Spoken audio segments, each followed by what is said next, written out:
Model अंतरराष्ट्रीय राजनीति की बहुत ही फेमस है। एक तो है कॉबवेब मॉडल और एक है बिलियार्ड मॉडल। इन दो मॉडल्स के बारे में आज हम समझते हैं और जानने की पूरी पूरी कोशिश करते हैं।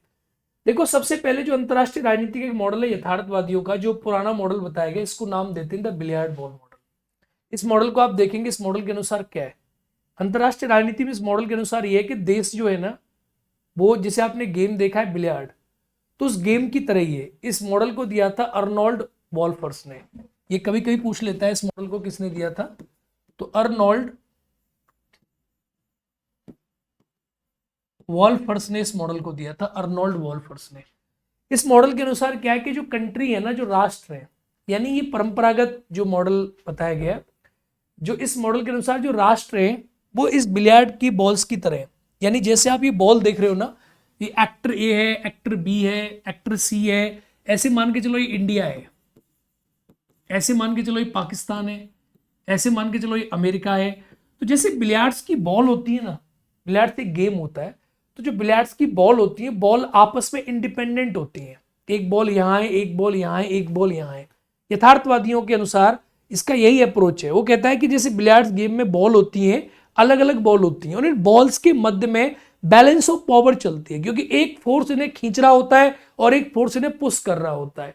यानी इनका आपस में कोई संबंध जो स्थापित होता है वो किससे होता है? फोर्स के माध्यम से स्थापित होता है। यानी आप इसको देखोगे तो एक तो यहां पर पुलिंग फोर्स है जो इसको इसकी तरफ खींच रहा है, एक यहां पर क्या है, एक यहां पर पुशिंग फोर्स है। तो इन सब के मध्य जो अंतरराष्ट्रीय राजनीति है, ये बैलेंस ऑफ पावर से संचालित होती है। बैलेंस ऑफ पावर, ये बिलियार्ड्स मॉडल कहता है कि अंतरराष्ट्रीय राजनीति शक्ति संतुलन के सिद्धांत पर आधारित है। और शक्ति संतुलन का सिद्धांत किसका सिद्धांत है? यथार्थवादियों का सिद्धांत है। यानी अंतरराष्ट्रीय राजनीति को आप देखोगे तो ये किस पर आधारित है? शक्ति संतुलन पर आधारित है। आप मेरी बात समझ रहे हो? शक्ति संतुलन पर आधारित है, बैलेंस ऑफ पावर। यानी बॉल आपस में अलग अलग है, एक बॉल अलग है, एक बॉल अलग है, एक बॉल अलग है, और ये बॉल आपस में क्या होती है? आपस में इनमें लड़ाई होती है।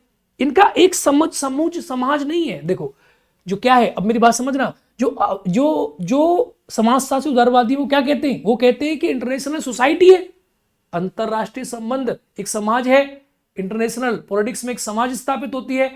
यथार्थवादी कहते हैं समाज बन ही नहीं सकता, ये बॉल तो अलग अलग है, और ये बॉल अलग है, इंडिया एक, पाकिस्तान एक, अमेरिका है, इनके मध्य में शक्ति है, फोर्स है, और ये शक्ति के द्वारा संचालित हो रही है। यानी आपस में कब टकरा जाती हैं? ये आपस में टकरा जाती हैं, और इनके मध्य में इक्विलिब्रियम बना हुआ है। यानी कैसे बना हुआ है? तो शक्ति के माध्यम से, बैलेंस ऑफ पावर के माध्यम से बना हुआ है। नेशनल सिक्योरिटी, अपने नेशनल सिक्योरिटी को बचाने के लिए, अपनी सोवरेनिटी को, संप्रभुता को बचाने के लिए इन राष्ट्रों ने क्या किया है? अपने आप को इस प्रकार से बैलेंस कर रखा है। और अंतरराष्ट्रीय राजनीति जो है इस प्रकार से पूरी की पूरी बैलेंस है। तो billiards ball model, billiards ball model Arnold वॉल्फेयर का पूछा जाता है आपके एग्जाम में, इस मॉडल को किसने दिया था? यथार्थवादियों के अनुसार है। यथार्थवादी इस मॉडल के बारे में बात करते हैं, लेकिन मैंने आपसे क्या कहा कि जॉन बर्टन ने अंतरराष्ट्रीय राजनीति की कहा कि अंतरराष्ट्रीय राजनीति समाज के रूप में है, सोसाइटी के रूप में, तो उसने एक दूसरा मॉडल दिया।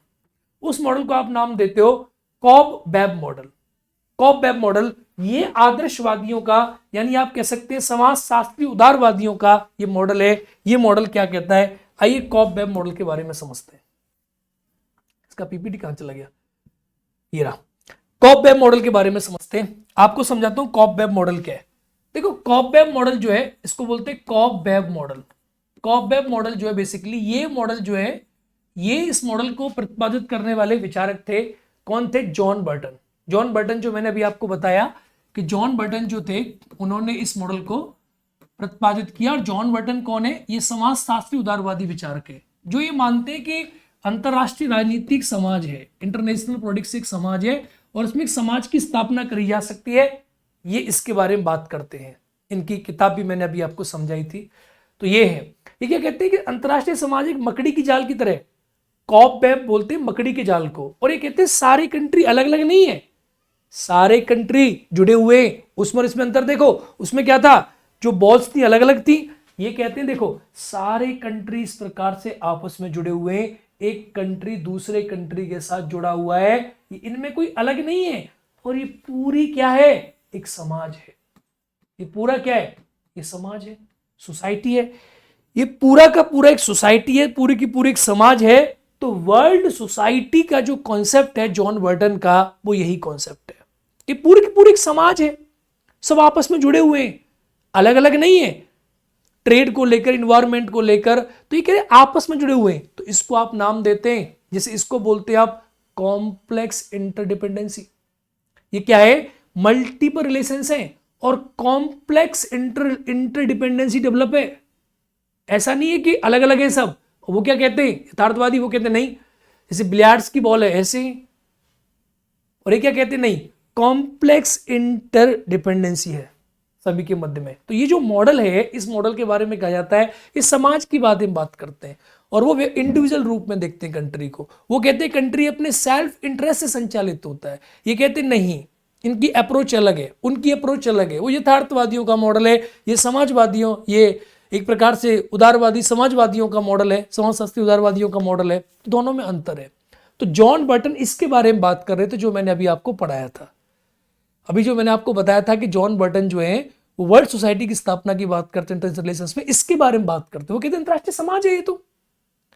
तो जॉन बर्टन की जो बात है उसको जो है जो यथार्थवादी हैं वो इसे काटते हैं बिलियर्ड्स बॉल मॉडल के साथ।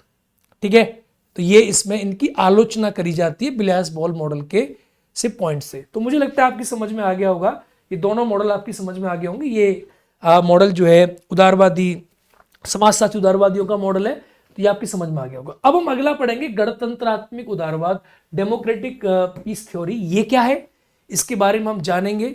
ये बड़ी 18वीं सेंचुरी में कांट, माइकल डोल, ठीक है, इसने कांट ने पहले थ्योरी दी, बाद में माइकल डोल ने इसका वर्तमान रूप प्रतिपादित किया।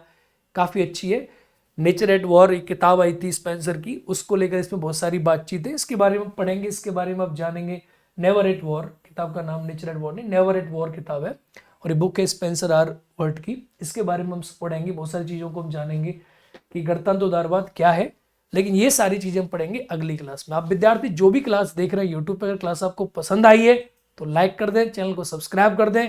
और जो विद्यार्थी हमारे एप्लीकेशन में क्लास देख रहे हैं तो आपको इसके नोट्स मिल गए होंगे, नोट्स दे दिया IR के, नोट्स चले गए, नोट्स की PDF आपको मिल चुकी है।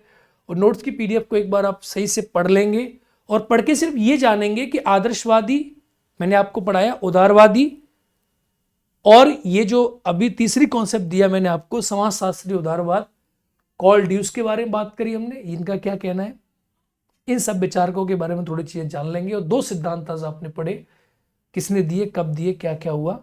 तो आज की क्लास का यही अंत करते हैं।